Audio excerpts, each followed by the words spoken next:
kidung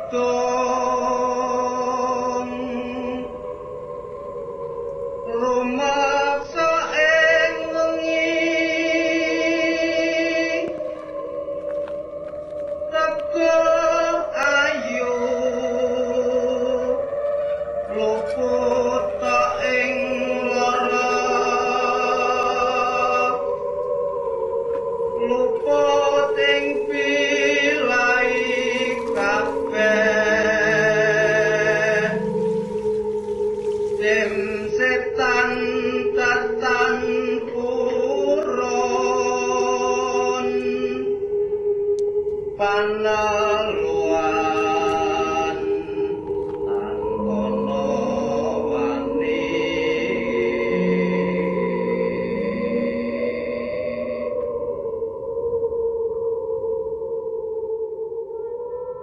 Bismillahirrahmanirrahim. Assalamualaikum warahmatullahi wabarakatuh. Sobat Kembara Sunyi dimanapun teman-teman berada, pada kesempatan kali ini saya akan bercerita tentang cerita kiriman dari Sobat Kembara yang bernama Ratna. Sebelum kita masuk ke ceritanya, untuk teman-teman yang sedang nonton tayangan ini dan belum juga subscribe, yuk subscribe sekarang juga agar kami lebih bersemangat lagi dalam membuat konten-konten terbaru di Kembara Sunyi. Dan untuk teman-teman yang telah subscribe dan telah mendukung Kembara Sunyi sampai sejauh ini, kami mengucapkan terima kasih dan kami berdoa semoga amal kebaikan teman-teman semua dibalas kebaikan berlimpah oleh Allah Subhanahu wa Ta'ala.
Oke, sebelum kita masuk ke ceritanya, lebih baik tak jelaskan dulu tentang pengantar. Jadi nanti pengantar ini sedikit banyak ada hubungannya dengan cerita yang mau tak ceritain ini. Untuk teman-teman yang dulu pernah nonton tayangan di episode Mar Said, ada baiknya tak ceritakan lagi tentang episode Mar Said karena cerita Mar Said itu sedikit banyak ada yang belum tak sampaikan di akhir-akhir itu, di seputar dialogku dengan Mar Said di akhir-akhir cerita. Jadi yang belum nonton episode Mar Said bisa ditonton dulu, dan coba di cerita ini tak ulang kembali cerita Mar Said sedikit. Jadi pada waktu itu di usia-usia kami yang kelas 4 SD, di depan rumahku itu ada satu langgar. Kalau orang-orang yang menyebutnya surau lah ya. Kalau di Surabaya itu kami menyebutnya langgar. Ada langgar yang nggak terlalu besar. Di situ kami biasa ngaji dan di depan langgar persis ada sepetak tanah yang nggak terlalu besar. Kami biasa main di situ. Kadang main bola, kadang main badminton, juga main apapun lah di situ ya. Nah di langgar ini aktifnya itu cuma di maghrib sama isya. Jadi kalau duhur sama asyar itu umumnya nggak ada yang adzan di situ. Karena langgar ini adalah langgar wakaf yang dimiliki oleh satu orang, jadi kunci ini dibawa oleh satu orang itu. Kita sebut namanya Pak Dedi. Pak Dedi ini yang punya kunci itu, yang kuncinya ada di Pak Dedi. Jadi kalau ada orang yang mau sholat, dia harus ambil kunci dulu ke Pak Dedi. Nah waktu itu kami main bola di depan langgar itu, di sekitar jam 3:30, 4 kami main bola asik. Memang samar-samar terdengar ada suara adzan dari dalam langgar itu. Suara yang adzan ini awalnya memang nggak terlalu jelas, karena kami juga sibuk main bola, kami fokus main bola, dan salah satu temanku itu menghentikan main bolanya, dia megang bola terus sambil bilang, "Kalian dengar nggak ada yang adzan dari dalam langgar?" Lah kami semua diam. Terus kami coba dengar secara seksama, ternyata bener loh. Iya, ada yang adan. Langsung otomatis kita itu ngelihat di bawah ada sandal nggak? Karena kalau ada orang di dalam pasti sandalnya ada di luar. Begitu kami ngeliat, kok nggak ada sandal? Langsung kita lihat itu posisi kunci atau gembok yang ada di pintu itu ternyata masih tergembok. Dan benar-benar gembok itu kami coba mainkan seperti ini, gembok ini masih terkunci. Tapi suara anak adzan ini masih ada terdengar gitu loh. Akhirnya kami ini masuk, di samping masjid itu ada satu gang kecil. Di situ kami ngintip dari lubang-lubang, karena langgar ini terbuat dari bangunan lama yang ada lubang-lubang seperti itu, dinding yang dilubangi. Kami ngintip dari situ, ke arah kanan nggak ada apapun, nggak ada orang, nggak ada siapapun, tapi suara ini masih terdengar, ada suara anak-anak adzan. Terus kami kemudian lari keluar, anak-anak itu lari, teman-temanku. Di samping langgar itu kami lihat lagi, ada lubang-lubang lagi di situ. Dari situ kami lihat ternyata nggak ada aktivitas juga, tapi suara ini masih terdengar. Sampai di akhir adzan, la ilaha illallah, karena dia ini adzan nggak pakai pengeras suara. Jadi setelah adzan itu, teman-temanku ini mulai tanya dari lubang-lubang itu, "Hei, siapa kamu? Siapa kamu?" Dengan bahasa Surabaya tentunya ya. "Siapa kamu?" Dia ini nggak jawab. Nah, ada salah satu temanku yang nyeletuk, "Weh, kalau kamu nggak keluar tak bacok kamu." Nah, pada saat itulah si sosok ini dari dalam langgar itu tiba-tiba ketawa. Hihihi, gitu aja marah. Lah, pada saat dia ngomong seperti itu, kami lari berhamburan langsung menuju ke rumah Pak Dedi itu. Pak Dedi ini usianya sekitar 60-70-an. Kami panggil, Pak De, sambil ketakutan kan. Ada sekitar 4-5 orang itu. Kami bilang, "Pak De, ada yang adzan di langgar, Pak De." "Duh, iya tah?" "Iya, dari dalam, Pak De." Langsung Pak Dedi ini ngelihat ke atas lemari, dia lihat kuncinya. "Loh, lah ini kuncinya masih di sini. Terus siapa yang adzan?" "Ya nggak tahu, Pak De, ada yang adzan." Ya wis, bentar." Pak Dedi ini langsung pakai sarung, dia langsung ngambil kunci, langsung menuju ke surau itu tadi, ke langgar itu. Dia langsung masuk, Pak Dedi masuk, dan kami ini cuma nunggu di luar, nunggu yang nggak jauh dari langgar.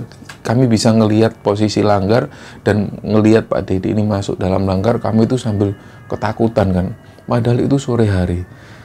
Singkat cerita, nggak lama kemudian Pak Dedi ini duduk di satu pos itu. Dia bilang, "Pak Dedi, kalian tahu nggak semua siapa yang adzan tadi barusan?" "Nggak tahu, Pak De." Jadi kami sambil penasaran, sambil takut. Dia itu namanya Mar Said. Terus bilang ke anak-anak, "Mar Said coba, perasaan nggak punya temen kita namanya Mar Said." "Iya, namanya Mar Said. Itu anaknya jin yang nunggu di langgar itu." Wah, waktu Pak Dedi bilang gitu, kami langsung merinding ketakutan kan. "Duh, Pak De, jadi yang adzan tadi itu jin?" "Iya, itu anaknya jin. Usianya sudah sekitar 150 tahun. Tapi ya ukurannya masih sekalian itulah. Jadi makanya suaranya ya kayak kalian. Namanya Mar Said." Langsung, "Beneran tak, Pak De?" "Iya, Pak De nggak nakut-nakutin loh ya. Ini bener. Weh, sudah kalian pulang, siap-siap. Habis ini ngaji." Pulanglah kami, pulang mandi. Sambil terus di rumah itu kepikiran. Singkat cerita, ternyata malam itu aku itu ngerasa badanku itu meriang, panas, dingin. Dan aku di dalam kamar itu badanku panas. Di samping itu ada ayahku. Aku bilang, "Ya, aku takut ya sama Mar Said." "Loh, ngapain takut? Nggak usah takut," ayahku bilang gitu. Nggak lama setelah itu, sosok Mar Said ini datang. Dia masuk di daun pintu itu. Dia ini ngintip. Dia ngintip aku, dan antara sadar dan nggak sadar itu aku juga lihat sosok Mar Said ini. Jadi kalau teman-teman tahu, pernah ngelihat mata rusa yang lebar tapi agak menyipit ke belakang. Matanya seperti itu dan rambutnya panjang. Kelihatan kalau rambutnya ini basah, dan di atas kepala ini ada kayak semacam tanduk kecil seperti itu. Dia ngintip awalnya. Terus aku tuh takut. Aku bilang ke ayahku lagi, "Ya, ada Mar Said ya di pintu ya." "Mana? Nggak ada. Itu loh ya, Mar Said datang ya." "Udah, kamu nggak usah takut. Kalau kamu takut malah ditakutin nanti." Ayahku bilang seperti itu. Nggak lama setelah itu aku mencoba untuk melanjutkan tidur. Karena posisi yang sakit, jadi tidur pun juga nggak nyaman. Nggak lama setelah itu, entah aku ketiduran atau seperti apa, aku itu ngerasa Mar Said ini tiba-tiba datang persis di sampingku, di samping tempat tidur itu, dan ngajak aku main. Ayo main yuk, ikut aku yuk. Lah disitulah aku bisa ngelihat penampakan Mar Said itu seperti apa. Jadi dia ini tingginya hampir 2 meter, dia itu ngelihat aku ke bawah, rambutnya panjang sampai seukuran bahu, basah, dan matanya itu seperti yang tak bilang, seperti mata rusa, tapi agak menyipit ke belakang gitu. Hidungnya lebar, pesek, dan dari mulutnya ini juga lebar, keluar taring kecil-kecil. Dia bilang gitu, nggak mau Ed, aku takut sama kamu Ed. Aku sempat bilang gitu. Tapi Mar Said ini kayak seolah-olah menunjukkan kebaikannya seperti anak-anak pada umumnya. Dia kayak temanku aja, dia ngajak, ayo main aja, ayo tak ajak ke teman-temanku main. Nah, karena waktu itu ya kami masih kelas 4 SD, aku masih kelas 4 SD yang masih seneng main-main gitu. Aku tiba-tiba mau diajak Mar Said ini, aku digandeng tanganku sama Mar Said. Terus tiba-tiba masuk di seperti areal kebun yang gelap dan aku nggak tahu itu di mana. Semua pohon-pohon ini aneh semua penampakannya. Di situ ada anak-anak yang sedang bermain. Jadi di lapangan kecil dia ini main.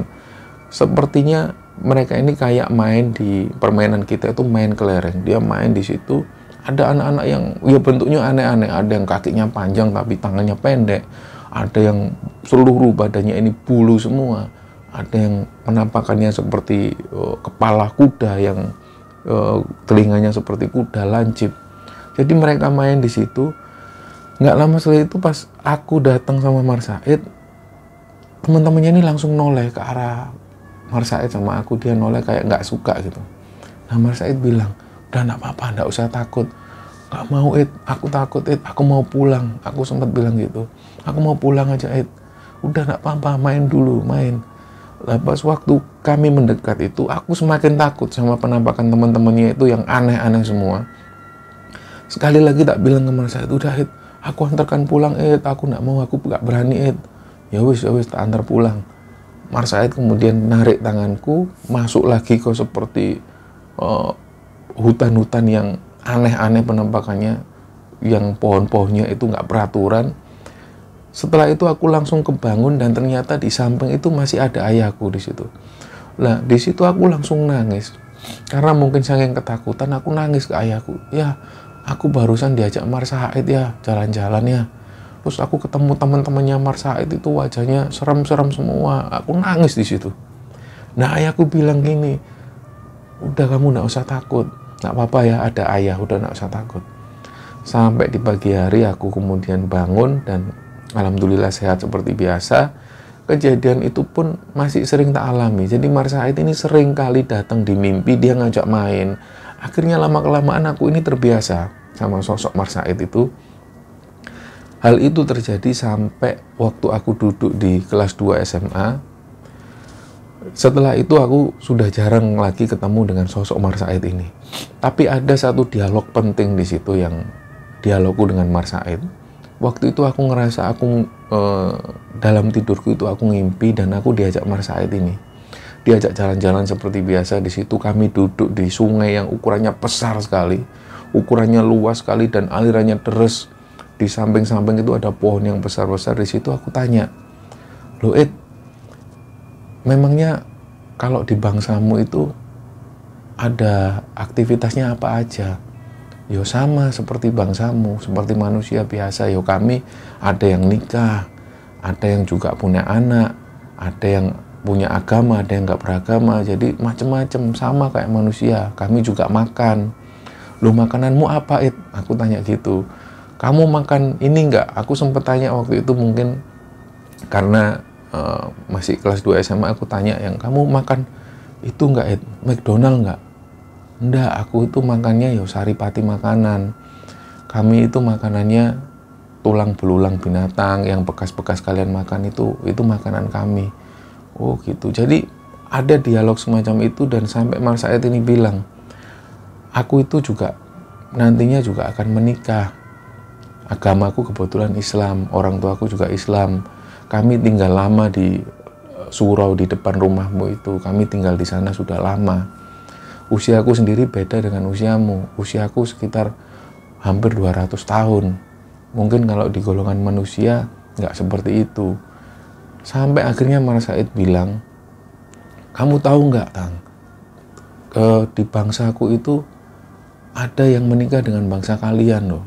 Aku itu sering melihat ada satu pernikahan manusia dengan bangsa jin. Loh, masa iya? Iya, aku sering lihat itu. Nah, dialog itu yang akhirnya kemudian buat aku berpikir dan semakin mempelajari tentang bangsa jin. Sampai di usia-usia kuliah itu aku memutuskan untuk banyak membaca buku, banyak membaca literasi, dan semakin ngaji ke orang-orang yang lebih paham tentang itu. Dan ternyata memang bangsa jin itu sama seperti bangsa manusia, dan mereka juga punya teman, mereka punya musuh, mereka beranak pinak, mereka berkeluarga, mereka juga ke pasar dan lain-lain, mereka juga makan. Hampir sama aktivitasnya dengan manusia, cuman penampakan atau perwujudan mereka itu memang yang aneh-aneh. Umumnya tinggi mereka itu 3-4 meter. Dan yang menarik di sini, ada pernikahan antara manusia dengan jin itu benar adanya. Dan memang beberapa ulama atau beberapa orang-orang soleh itu beranggapan hal ini memang masih berbeda pendapat. Ada yang memakruhkan dan ada yang melarang dengan keras hubungan antara manusia dengan jin ini tadi. Dan memang dulu, di zaman-zaman dulu itu sering kali terjadi pernikahan antara manusia dengan jin. Nah, cerita kali ini yang dikirim oleh Ratna ini mengakui bahwa dia pernah menjalin hubungan dengan jin. Sampai akhirnya hubungan ini terlalu dalam dan Ratna itu sempat jatuh cinta, benar-benar jatuh cinta dengan sosok jin ini. Awalnya waktu itu Ratna ini pergi ke Surabaya. Jadi dia pergi dari kotanya untuk cari kerjaan, dan Ratna ini seorang SBG. Waktu itu usianya di sekitar 23 tahun. Karena tempat kerja Ratna itu setiap pagi dia harus briefing dan meeting di pabrik tersebut. Jadi dia ini adalah SBG rokok. Sebelum keliling untuk menawarkan produk rokok ini, dia ini harus meeting dan briefing lebih dulu di kantor. Karena kos-kosan awalnya ini jauh dari kantor, akhirnya Ratna memutuskan untuk cari kos-kosan yang nggak jauh dari pabrik itu. Beberapa temennya ada yang merekomendasikan ada satu rumah yang kos-kosan juga, yang lokasinya nggak jauh dari pabrik. Mulailah siang itu Ratna menuju ke rumah tersebut, dan ada satu orang yang jaga. Kita sebut namanya Pak Jupri. Pak Jupri ini mempersilahkan Ratna untuk masuk. Dia melihat-lihat rumah. Di situ pertama kali Ratna melihat rumah ini besar dan bangunannya nggak terlihat suram. Tapi nggak tahu kenapa ketika Ratna masuk ke rumah itu, Ratna ini ngerasa hawanya sudah beda. Tapi Ratna ini coba menepis anggapannya itu. Dia tanya ke Pak Jupri. Pak Jupri jelasin, di atas itu ada 3 kamar, Mbak. Tapi yang kepake 1 kamar, itu dipakai suami istri. Jadi 2 kamar masih kosong. Ratna ini ngelihat ke pojok itu ada satu tangga spiral yang dari besi yang menuju ke atas. Terus Pak Jupri itu langsung jelasin lagi. Tapi di lantai bawah ada 1 kamar, yang kamar mandinya di dalam. Kalau di atas itu kamar mandinya di luar semua, Mbak. Oh gitu ya, Pak. Iya, tapi di bawah itu agak mahal, tapi nggak banyak kok, Mbak. Selisihnya cuma sedikit. Kalau Mbaknya mau, bisa kita lihat di dalam. Oh iya, Pak, boleh. Begitu dibuka, di situ ada ruang tamu dan perabotannya ini lengkap. Ratna tanya, loh Mbak, ini tuan rumahnya tinggal di sini? Oh enggak, Mbak, tuan rumahnya sudah meninggal, sudah hampir 5 tahun yang lalu. Jadi ini yang ngelola anaknya, tapi anaknya tinggal di luar kota. Jadi kunci ini saya pegang, setiap hari saya ke sini, cuman ngecek-ngecek.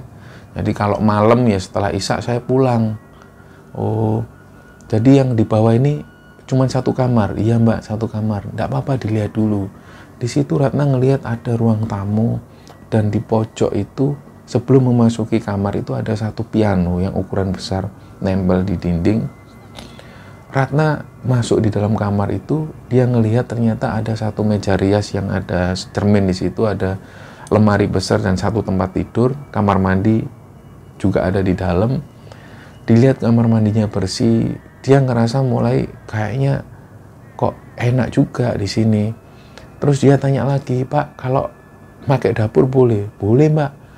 Jadi yang lantai atas pun bisa pakai dapur di bawah. Ada akses juga dari tangga yang di sebelah dapur situ, ada tangga ke atas. Selain tangga yang di luar. Oh iya, Pak. Ini berarti bayarnya di muka sampai kapan, Pak? Maksudnya sampai berapa bulan bayar? Oh enggak, Mbak, 1 bulan aja enggak apa-apa. Oh ya udah, Pak, saya ambil ya, Pak. Diambillah, singkat cerita. Keesokan harinya Ratna ini langsung pindah ke sana. Dan malam itu memang belum terjadi kejadian yang aneh menurut Ratna. Tapi beberapa hari kemudian, waktu itu di hari Minggu, kebetulan Ratna ini lagi off. Dan kebetulan juga Pak Jupri itu kalau hari Minggu dia libur. Jadi nggak ada di rumah. Jadi Pak Jupri pulang ke rumahnya. Dan kebetulan juga suami istri yang ada di atas ini pulang kampung. Jadi siang itu Ratna ini sendirian di rumah itu. Dia ini iseng-iseng Ratna. Dia bikin mie instan di dapur. Nah karena rumah ini nggak ada ventilasi udara atau nggak ada kaca. Jadi semua penerangan itu berasal dari lampu. Jadi kalau lampu dimatikan semua gelap. Jadi kalau mau ke dapur ya harus nyalain lampu. Kalau mau ke belakang, ke ruangan manapun itu selalu menggunakan lampu penerangannya. Jadi tanpa lampu ya gelap, meskipun siang hari. Waktu itu siang itu Ratna menuju ke dapur. Dia bikin mie instan seperti biasa. Terus pas saat buang sampah, dia menuju ke tempat sampah itu, tiba-tiba sendok ini jatuh. Nah, di situ awalnya nih Ratna itu kaget. Perasaan tadi sendok nggak ada di pinggir, kenapa kok bisa jatuh? Diambillah lagi sendok, ditaruh, dia masak seperti biasa. Nggak lama kemudian, ya waktu masih ada di dapur itu tiba-tiba suara dari ruang tamu, ada seperti kursi ini yang digesek, srek, dan itu keras sekali, srek, kayak benar-benar seperti ada yang narik, srek. Di situ mulai Ratna ini kaget, langsung lari menuju ke kamarnya. Dia ini nutup kamar, terus dia ini diam sejenak. Coba dia ini menghubungi temannya. Dia telepon. Aku minta tolong, Sel. Nama temannya ini Sally. Sel, kamu kesini dong, Sel. Kamu kan libur. Ini loh, aku tadi barusan kayak ngerasa ada yang aneh. Kamu tahu nggak sih? Aku ngekos di tempat ini itu baru kali ini ngerasa ada yang nggak beres. Awalnya sendokku itu dijatuhkan. Terus nggak lama setelah itu kursi di ruang tamu itu kayak ditarik. Dan memang benar-benar Ratna itu setelah dari dapur menuju ke kamar, itu memang melewati ruang tamu dan terlihat jelas kalau kursi itu bergeser. Nggak lama kemudian, sekitar 1,5 jam, temennya Sally ini datang. Dia di situ ditemenin, mereka pun keluar jalan-jalan ke mall. Malam harinya Sally tidur di kosnya Ratna. Nah di sini ada kejadian lagi yang menurut Ratna itu sangat nggak masuk akal. Waktu itu Ratna ini tidur, dia itu antara sadar dan nggak sadar. Waktu dia bangun, dia tuh ngelihat Sally nggak ada di situ. Loh, Sally di mana? Ratna ini keluar dan ternyata Ratna itu ngelihat Sally itu seperti main piano di situ. Loh, Sally kok main piano? Terus Ratna ini balik lagi ke kamar, ternyata dilihat lagi Sally itu masih tidur di kamar itu. Dan lagi-lagi Ratna keluar, ternyata di piano itu nggak ada siapa-siapa. Nah, waktu dia bingung ternyata dia bangun, oh ternyata itu cuma ngimpi. Nah, Ratna pun melanjutkan tidurnya. Gak lama kemudian ada yang buka pintu kamar, cekrek. Dan itu jelas sekali suaranya cekrek. Antara sadar dan nggak sadar, Ratna itu ngelihat ada sosok laki-laki. Dia ini nggak terlalu pendek juga nggak terlalu tinggi. Cuman pakai kaos singlet dan celana pendek. Dia masuk gitu aja, terus duduk di depan Ratna sambil ngeliatin ke arah Ratna. Mau nggak kamu tak ajak jalan-jalan? Nah, waktu itu Ratna ini tiba-tiba mau. Dia ini mau. Mau kemana, Mas? Ya jalan-jalan aja. Kamu pasti seneng lah. Ratna ini ngikut. Dia diajak kayak ke sebuah gunung yang dia nggak tahu itu di mana. Dia jalan ngeliat-ngeliat. Dan di situ Ratna itu tiba-tiba ngerasa nyaman dengan cowok ini. Cowok ini memperkenalkan dirinya, namanya Wongso. Namanya Wongso, Dan Ratna ini tanpa tanya apapun, karena sebelumnya Ratna ini nggak pernah kenal dengan cowok, dia begitu kenal dengan Wongso ini dia ngerasa nyaman. Nah begitu bangun dari tidurnya, Ratna itu sempat cerita ke Sally, "Sel, aku kok ngimpi ketemu cowok namanya itu Wongso. Aku kok ngerasa nyaman ya, padahal ini mimpi. Tapi aku kok ngerasa ini bener-bener seperti kenyataan." Lah Sally bilang, "Wah, namanya juga ngimpi, Rat." Mereka pun berangkat menuju ke pabrik, mereka melakukan aktivitas seperti biasa. Hari-hari pun berlalu, sampai kemudian sekitar 2 minggu setelah itu, Ratna ini tidur lagi posisinya di kos itu. Dan dia ini kembali seperti ngerasa Wongso ini datang. Wongso ini datang dengan penampakan yang seperti manusia, seperti biasa. Tiba-tiba dia ngajak lagi, "Ayo jalan yuk." Lah Ratna itu senang sekali ngeliat Wongso. "Mas, kamu tak tunggu-tunggu kok nggak pernah datang. Ayo jalan yuk." "Ya jalan." Mereka pun jalan lagi menuju ke hutan-hutan yang lebat, dan Ratna itu nggak tahu dia di mana. Dia diajak ke satu perkampungan. Di situ ada perkampungan yang di situ ada anak-anak kecil berlarian, ada orang-orang yang beraktivitas seperti biasa. Awalnya Ratna memang nggak curiga, oh mungkin ini desanya si Wongso. Diajaklah dia masuk ke rumah. Di situ rumahnya memang penampakannya seperti rumah pada umumnya, tapi hanya terbuat dari bilik-bilik bambu. Dia masuk, kemudian si Wongso ini memberikan satu minuman, memberikan satu makanan. Di situ disuguhkan di Ratna, dan Ratna itu ya seperti bertamu ke rumah orang seperti biasa. Gak lama kemudian Wongso ini ngajak Ratna untuk ngobrol di satu ruangan kamar di situ. Kamarnya ini sederhana sekali. Di situ mereka ngobrol asik, dan nggak tahu kenapa Ratna itu ngerasa nyaman.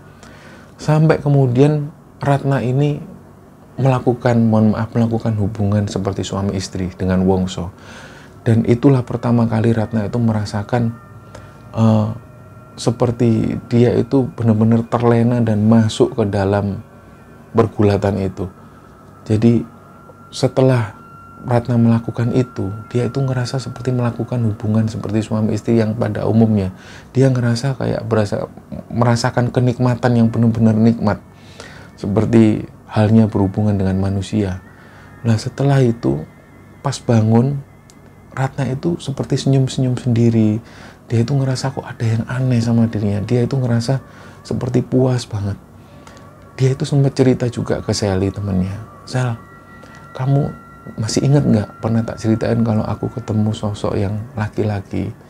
Dia ini nyebutin namanya kalau namanya Wongso." "Iya, kenapa, Rat?" "Aku kemarin ketemu lagi dengan sosok laki-laki ini, dan aku itu melakukan hubungan suami istri. Dan tahu nggak, aku ngerasa bener-bener merasakan kenikmatan gitu loh." Waktu itu Sally ini bilang, "Kamu ini aneh, Rat. Kamu itu emang pernah melakukan hubungan seks sebelumnya?" Lah Ratna bilang, "Aku sih nggak pernah. Cuman aku ngerasa seperti aku ngerasakan sebuah kenikmatan gitu loh. Aku sendiri nggak tahu. Ini kayak bener-bener nyata gitu loh, Sel." Sally ini tetap menganggap nggak, itu cuma mimpi. Kamu mungkin ini kamu kebawa ngimpi, dan kayaknya kamu itu harus inilah, nggak terlalu menganggap itu hal serius. Nah berhari-hari sampai kemudian Wongso ini sering kali datang, dan Ratna ini sering kali keluar dengan Wongso, dan mereka sering kali melakukan hubungan seks itu. Dan hal itu singkat cerita berjalan sampai bertahun-tahun, sampai kemudian si Ratna ini menginjak usia 30 tahun. Ternyata selama mulai dari usia 23 tahun sampai 30 tahun, Ratna ini belum pernah sama sekali menjalin hubungan dengan laki-laki. Nggak tahu kenapa Ratna itu ketika dekat dengan cowok lain, Ratna itu ngerasa kayak seperti mengkhianati Wongso. Dan ada satu cerita juga, ketika itu ada satu orang yang mencoba mendekati Ratna. Dia menyatakan suka dengan Ratna dan pingin serius dengan Ratna untuk menikah dengan Ratna. Tapi kemudian cowok ini tiba-tiba marah. Di kemudian hari tiba-tiba cowok ini marah ke Ratna. Pengakuan dari cowok ini, namanya Thomas, dia ngaku ke Ratna kalau sejak dia dekat dengan Ratna, dia ini sering diganggu dengan sosok tinggi besar hitam. Dan dia selalu bilang, "Jangan ganggu Ratna, kamu jangan ganggu Ratna." Kalau kamu tetap ganggu Ratna, tak bunuh kamu. Dia ini pengakuannya seperti itu. Hampir setiap hari dia ini diganggu sosok hitam besar dan selalu bilang kalau nggak boleh mengganggu Ratna. Ini diungkapkan ke Ratna, oleh Thomas diungkapkan bahwa ada sosok tinggi besar hitam yang sering ganggu aku. Jadi seolah-olah aku ini nggak boleh deketin kamu. Entah ini benar-benar aku bisa percaya atau enggak, yang jelas aku terganggu dengan hal ini. Jadi ketika itulah si Thomas ini memutuskan untuk nggak lagi menjalin hubungan dengan Ratna. Dan ternyata setelah nggak menjalin hubungan itu, cerita dari Thomas ini yang diceritakan ke Sally, sahabatnya Ratna itu, ternyata setelah nggak menjalin hubungan dengan Ratna, Thomas ini juga nggak mengalami gangguan-gangguan itu. Jadi inilah yang terjadi dari usia 23 tahun sampai 30 tahun, Ratna ini sama sekali nggak pernah menjalin hubungan dengan laki-laki lain. Sampai akhirnya orang tua Ratna ini tanya ke Ratna lebih serius, "Nak, kamu itu udah 30 tahun kok nggak punya pasangan, kok nggak punya pacar, nggak pernah dikenalin ke ibu, nggak pernah dikenalin ke bapak, atau nggak pernah dibawa ke rumah. Memangnya kamu ini belum punya pacar?" Nah, Ratna bilang, belum punya bu, karena memang nggak ada yang cocok. Lah, ibunya ini sempat bilang, "Apa kamu sama anaknya Pak Lurah itu juga dulu kuliahnya di Surabaya, mungkin cocok sama kamu?" Ratna ini nggak mau. "Enggak lah bu." Jadi seolah-olah pada waktu itu pengakuan dari Ratna ini ngerasa kayak malas menjalin hubungan dengan laki-laki. Dan dia selalu menanti-nanti untuk ketemu dengan Wongso. Jadi selama hampir 7 tahun lebih Ratna ini menjalin hubungan dengan sosok Wongso ini. Sampai kemudian ibunya ini ada laporan, terutama dari teman-temannya Ratna dan terutama dari Sally ini. Sally ini coba bilang ke ibunya, "Bu, mungkin Ratna itu bisa jadi dibawa ke orang pintar atau dibawa ke kiai. Siapa tahu Ratna ini disukai sosok jin." Karena Sally masih ingat dulu itu Ratna sempat bilang ke Sally kalau pernah ketemu dengan sosok yang namanya Wongso. Nah, jangan-jangan itu jin. Itu loh. Ibunya yang mendengar cerita dari Sally dan teman-temannya itu bilang ke bapaknya, bilang ke suaminya, dan bapaknya ini kemudian menghubungi satu ketua RT, dan ketua RT ini membawa ke satu orang kiai. Di situ ada satu pondok pesantren, dibawalah ke sana, dan kemudian orang tua Ratna ini konsultasi dengan kiai tersebut. Nggak lama kemudian kiainya bilang, "Ya sudah, yang bersangkutan aja bawa ke sini," maksudnya Mbak Ratnanya. Nggak lama setelah itu, beberapa hari kemudian, Ratna ini diminta untuk ibunya bareng-bareng menuju ke pesantren itu, ketemu dengan kiai itu. Nah, pas waktu perjalanan sudah dekat dengan pesantren itu, tiba-tiba Ratna ini marah dengan sendirinya. Jadi di dalam mobil itu Ratna ini marah. "Ibu ini ngapain sih ngajak aku ke pesantren? Aku ini udah nggak mau ngaji, aku nggak mau mondok." "Loh bukan nak," ibunya bilang, "ibu ini bukan mau mondokin kamu. Ya udah pokoknya aku nggak mau ketemu kiai-kiai." Setan. Ratna ini marah-marah seperti itu. "Kamu kok ngomong seperti itu?" kata ibunya. "Nggak mau, pokoknya aku nggak mau. Aku mau balik pulang." Marah yang benar-benar marah yang meledak-ledak. Jadi hari itu mereka gagal menuju ke pesantren tersebut. Beberapa hari kemudian ibunya ini coba ngerayu lagi. "Nak, ayo nak, kita sowan ke Pak Kiai, ngobrol-ngobrol, siapa tahu dapat ilmu baru gitu." "Nggak mau bu, ngapain sih bu ke rumah Kiai? Aku itu loh pasti nikah kok, tinggal tunggu waktu aja. Jangan mikir yang aneh-aneh." "Bukan mikir yang aneh-aneh," ibunya bilang gitu. "Kamu ini perlu diobatkan gitu loh. Ibu ini khawatir kalau kamu kenapa-napa." "Apanya yang kenapa-napa? Aku ini nggak apa-apa bu." Akhirnya ibunya coba cari formula lain, dia diskusi sama saudara-saudara ibunya. Akhirnya masalah Ratna ini jadi masalah yang semakin membesar di keluarga Ratna. Sampai kemudian Ratna ini dipaksa untuk ikut ke pesantren itu, bertemu dengan kiai tersebut. Jadi ada saudara-saudaranya yang maksa. Sampai kemudian begitu mendekati pesantren, Ratna ini lagi-lagi marah yang meledak-ledak. "Aku nggak mau. Sampai begitu masuk gerbang, Ratna ini semakin seperti orang kesurupan. Wah, aku nggak mau di sini, aku nggak mau. Sampai begitu keluar dari mobil itu diangkat oleh 5 orang laki-laki semua, diangkat menuju kiainya. Ternyata langsung kiai itu melakukan satu ruqyah, dan kiai ini seperti merasa kalau iya benar dia ini disukain jin laki-laki. Jadi benar-benar pengakuan dari kiai itu, dia melihat seperti dia ini, Ratna ini seperti sudah terikat oleh sosok jin laki-laki ini.